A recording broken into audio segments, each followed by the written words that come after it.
Hello everyone. Today I will show you how to fix the drive not detected error in memory zone. First, check compatibility. Make sure the drive works with your phone and the memory zone app. Not all drives are supported on all phones.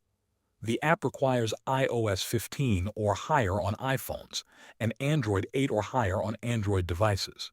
Next, check cases and covers. Sometimes a phone case or cover can block the connection. Remove the case or cover and make sure the drive is fully inserted into the port. Now, check apps and drive connection. Close all other apps on your phone. Open the Memory Zone app. Then connect the drive. Wait a few seconds to see if the app detects it. Another important step is to update your phone. Remove the drive before updating. Make sure your phone meets the version requirement, iOS 15 Plus for iPhones or Android 8 Plus for Android devices. After updating, connect the drive again. If the drive still does not appear, you can try uninstalling and reinstalling the Memory Zone app. Go to your home screen. Touch and hold the app icon. Tap Uninstall, then tap OK. After uninstalling, reinstall the app from the App Store or Play Store. Open the app and connect the drive again.